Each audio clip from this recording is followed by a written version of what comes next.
জি বাংলা সিরিয়ালের জনপ্রিয় ধারাবাহিক মিঠি ছোড়ার অন্তিম পর্ব আমরা দেখতে পেয়ে গেছি।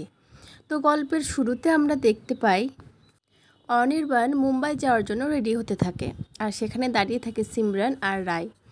অনির্বাণ সিমরানকে শুনিয়ে শুনিয়ে বলতে থাকে, দেখছিস রায় কেমন সব গুছিয়ে দিয়েছে আমার জিনিসপত্র, তুই এমন পারবি?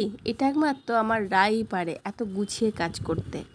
তারপর রায়কে বলে, আমাকে আলমারি থেকে 10,000 টাকা বের করে দাও তো রায়। তারপর রায় সেটা বের করে অনির্বাণের হাতে দেয়।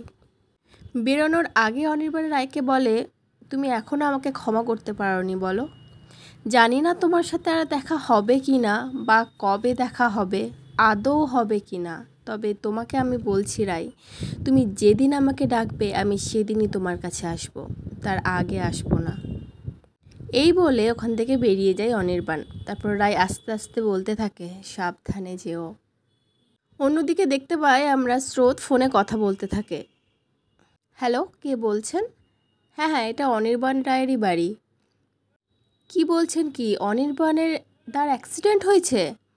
আপনারা কি করে জানলেন? ওটা আমাদের অনির্বাণ দা হতেই পারে না।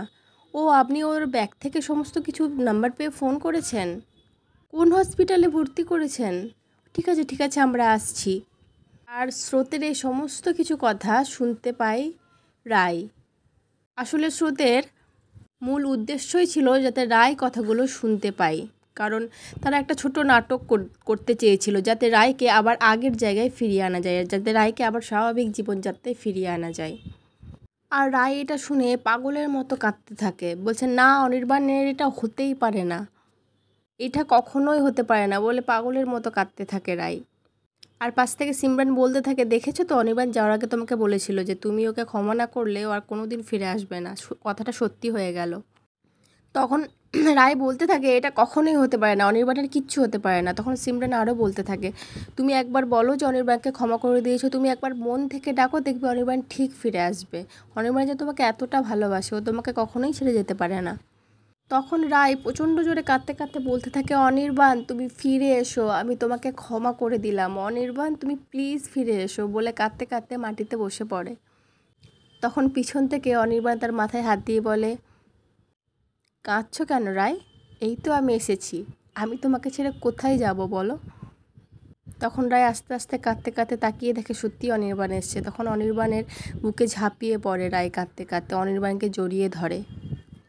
আর তখনই পরিবারের আরও বাকি যারা মেম্বার, রায়ের মা, বৌদি, সিমরান, বোন, বিল্লি রানী সবাই এসে হাজির হয়। স্রোতের শ্বশুরমশাই, স্রোতের বর এরাও থাকে। সবাই দেখতে পায় রায় আস্তে আস্তে অনেকটা সুস্থ হয়ে যাচ্ছে। আর তখন রায় সেই গানটা করতে শুরু করে যেটা সে বিয়ের দিন গিয়েছিল, এক প্যার কা নগমা হ্যায়। এই গানটা গাইতে থাকে আর সমস্ত পরিবারের মেম্বারগুলো রায়কে ঘিরে ধরে, আর বিল্লি রানী থাকে রায়ের কোলে। তো বন্ধুরা, এইভাবেই শেষ হয় মিঠি ঝোড়ার অন্তিম পর্ব। তো তোমাদের কেমন লাগলো অন্তিম পর্বটা কমেন্ট করে জানাবেন। সবাই ভালো থাকবেন, সুস্থ থাকবেন, ধন্যবাদ।